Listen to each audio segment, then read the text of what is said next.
Francine. The surfaces. Good evening, I'm Cara Halstead, Community Relations Manager at the Barnes & Noble at the Palisades Center. We're very excited about tonight's program. We've worked often with The Right Source and Golden Quill Press, and tonight we'd like to bring that type of program that we do here at Barnes & Noble to a wider audience, so that people who are not able to make it out to the mall can experience the same thing that our customers do here in the store. We're looking forward to a very lively discussion with audience participation and a number of contributing authors to this wonderful book called Tell It to the Future. So enjoy the history program and meet some of these authors. Francine? Thank you, Cara. Okay, to begin the program this evening, I'd like to tell you a little bit about Tell It to the Future. We began writing this book about 2.5 years ago, and the way it occurred is we were speaking to senior organizations and to schools, and we were finding out that many of our seniors had wonderful stories to tell, but they didn't feel that anyone was interested, and they weren't writing them down. Then we would go out into the schools, and we would find that there were so many of our youth that had no knowledge of things that had occurred before they were born. We felt that this needed to be addressed, and we started to go across the country and talk to people and trying to get stories to help us to put this book together. And tonight you're going to hear some of the authors that have contributed stories to Tell It to the Future.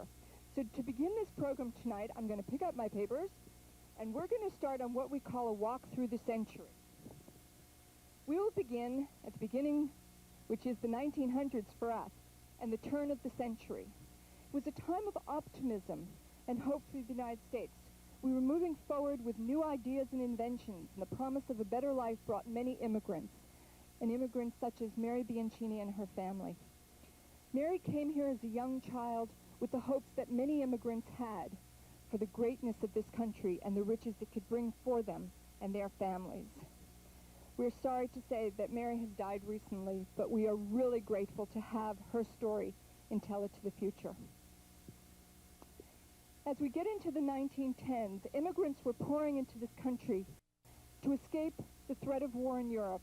Women were fighting for their rights, and we were coming up to World War I. Pioneers like Georgia Strunk traveled across the country in prairie schooners, and in her story, Nebraska 1918, she tells about the hardships and the joys of life and reminds us that they were no worse off then just because they didn't have all of the things that we have today. Georgia's in her late 80s, and she lives in Alaska. When we get into the 1920s, we find that there's a great deal of prosperity. We have a booming economy. Flappers are dancing the Charleston, and gangsters are walking around with machine guns. And it's a common sight for young children such as young Lou Baum. Lou Baum grew up in the streets of the tenements of New York, and he was inspired to write Street Games. Street Games is a story about what it's like to be a young boy and to just use your imagination to play. As we get into the 1930s, we find that times are changing. The Depression has hit, and life for most families is very different. I would like to introduce one of our contributing authors and also the co-author, my co-author, of Tell It to the Future, Bobby Maggi, to tell you about her story. Good evening, everyone. Good evening, everybody in our audience. It's a pleasure to be here at Barnes & Noble and to share these stories with you. And I remember so much about the 30s. I was just a little girl, and they dawned so bleak, and a lot of people were out of work, you may remember. And it was the time of the Great Depression, and President Roosevelt was elected, and the war clouds had begun to gather in Europe. But the United States would not enter the war until the 40s. Roosevelt tried to put the country back on its feet with the New Deal. Now, my story is about a little girl growing up during that time, and we were the youngsters who would grow up, and our young men and women would go off to war a few years later. But you'll have to read my story. It's all about one of those wonderful young men who went away to war, and I was his sweetheart, and I remember Charlie. And back to you, Francine. Thank you. Thank you. Isn't that wonderful? And I bet you all can't wait to read it. It is a wonderful story, and the ending will just touch your heart. Okay, as we move into the 40s, life has changed now. We're finding that we are very mindful of the war brewing in Europe, and we don't think we have anything to worry about, and then it happens. December 7th. Not something that anyone could ever have believed. This is truly a day that will live in infamy. But for families who are still trying to lead life as if everything was normal for their children, they were finding it harder and harder to do. But for Eileen Fody, a mother of 3 who lives here in Rockland with her husband and her dogs, she will tell you what it was like to be on a farm during that time, trying to escape what was going on with the war. Eileen? Hello, I'm Eileen Fody, and my story, A Look to the Past, is about, as a child, we would go off to the farm in Pennsylvania and have a nice vacation, but in Europe, people were actually dying and starving in the war, and we really were immune to it. We didn't know much about what was going on as children.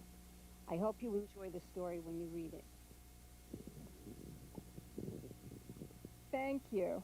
I'm sure you'll enjoy reading Eileen's story because it really is quite a contrast of what life was like on a farm in comparison to what we all know life could have been like if we were involved in the war. We turn from the joys of the farm to really the harsh reality of the war. Jean Orwell captures her father's heroism in her story, Recalling a Father and D-Day. Jean is a teaching assistant who uses her time as a volunteer. Jean? I wrote my story to honor my father and all the men who fought at Normandy. World War II was the monumental turning point in human history. Never before had so much depended on the combined efforts of so many. Thank you. And isn't it wonderful that there are men like that who did take the time to give their service to their country so that we could all enjoy the freedoms that we have today. The 1950s leads us to a much different role. The United States then took on a leadership role, a role that was to change everything for all of our citizens for forever. When the war ended, families reunited, and prosperity was the name of the game. New homes were being built, new inventions were happening, and before we knew it, there were so many things that were changing our lives. But what happened was there was one invention that has changed our lives more than any other, and I'm going to let Fran Topher, an entrepreneur, tell you all about it. Fran, the next story that we have is about an event that everyone remembers, the assassination of Dr. Martin Luther King Jr. Naomi Anthony had never met him, but wanted so much to be a part of what he was doing. I'll let Naomi tell you about her story.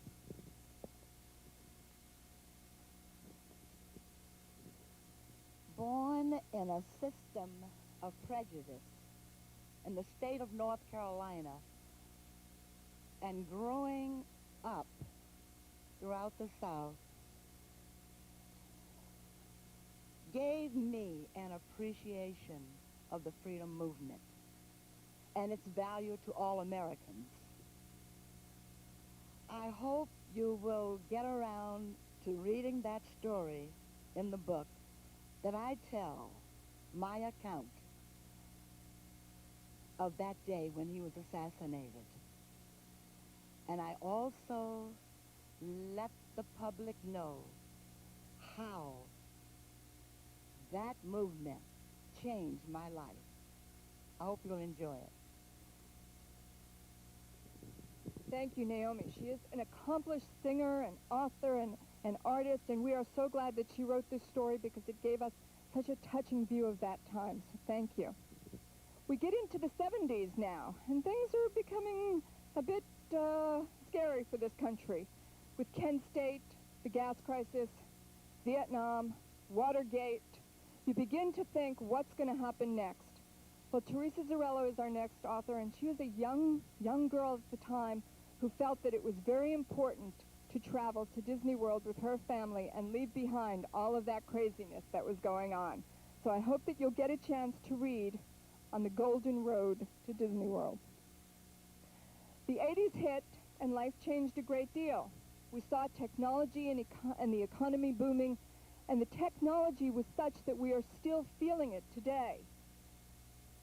But there was something looming, something that today still is a problem for all of us.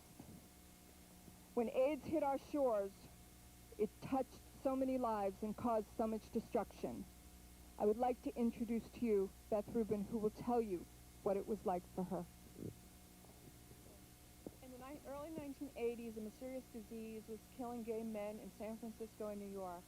No one knew the cause of the disease, and even today no one knows the exact cause of the disease. In fact, no one knew how it was transmitted in the early 80s. I have a clotting disorder that's a type of hemophilia called von Willebrand's disease. And because of this disorder, it was necessary for me to receive a transfusion in 1983. Unfortunately, that transfusion was infected with HIV virus, and I developed full-blown AIDS in 1994. So if you've never seen a person in real life with AIDS, you're now looking at one. In 1994 and 1995, I was literally fighting for my life. I was close to death and even made funeral arrangements.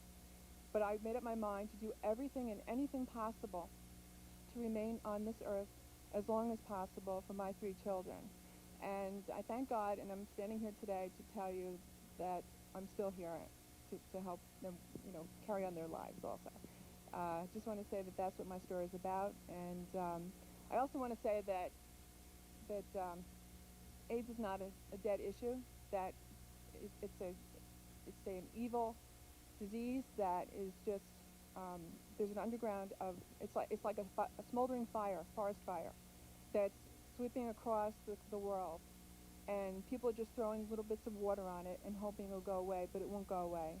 And that people must take the time and effort to try to eradicate this disease, because it can happen if it happened to me, it can happen to you, it can happen to your children or your friends.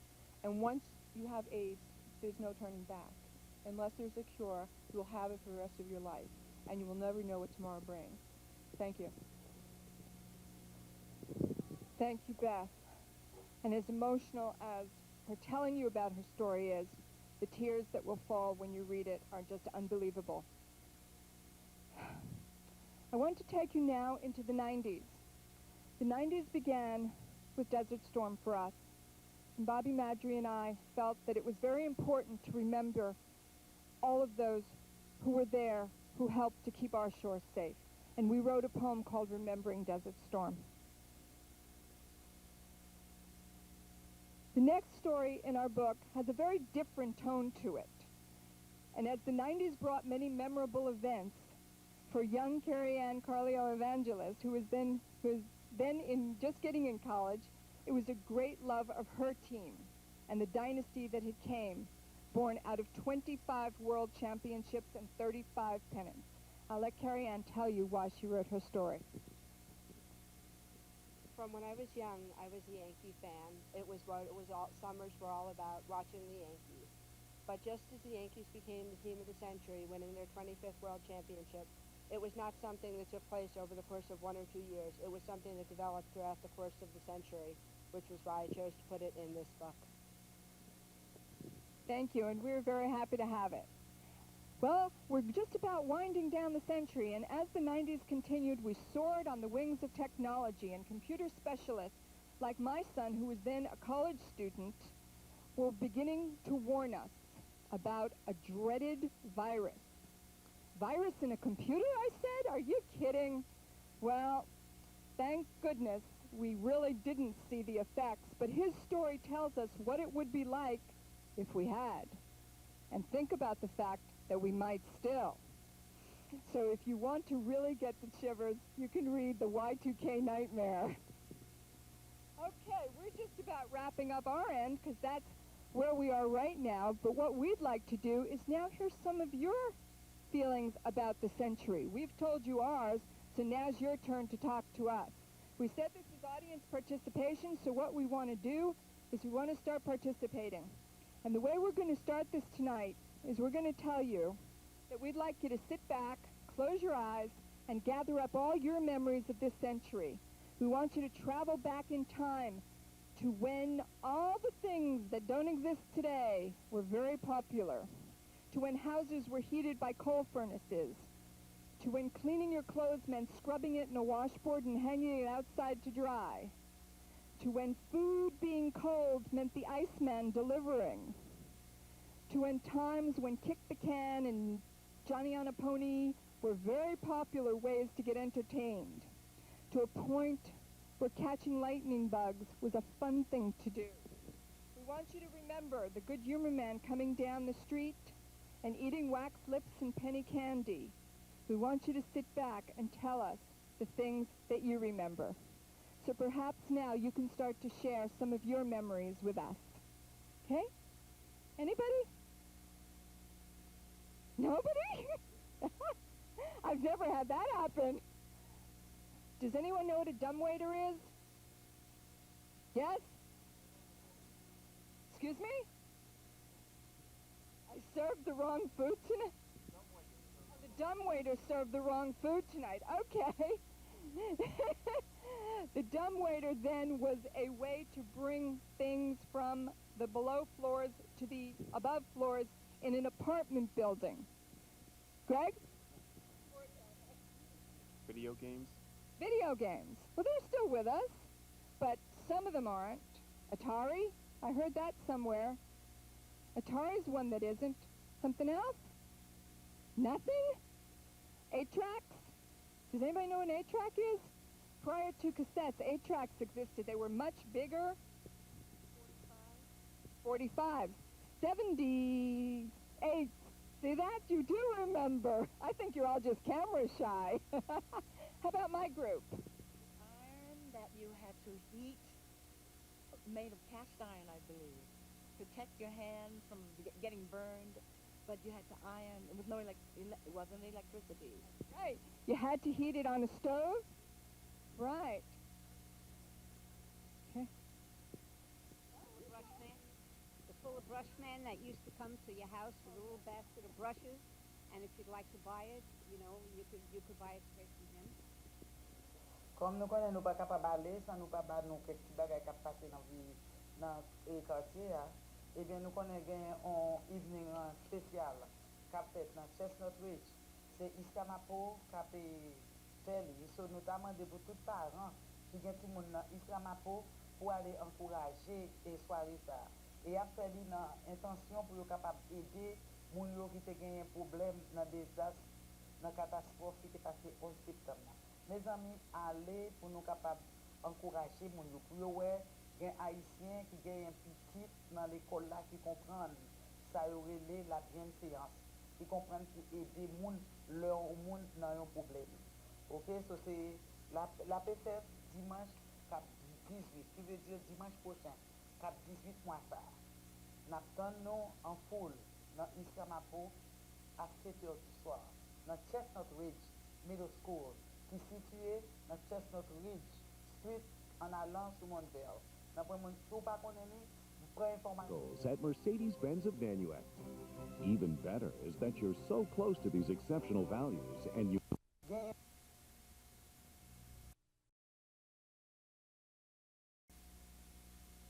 On connaît tout côté, tout senior, tout côté, Creole, etc. Américain, gagne senior citizen, yo gagne quelques côtés, yo fait jeu pour yo entend yo, parce que nous-mêmes senior citizen pas nous, le plus souvent c'est dans le cas où yo fait babysit, c'est dans le cas où il y a stressful, sur ça qui passe en Haïti, sur une série de bagailles.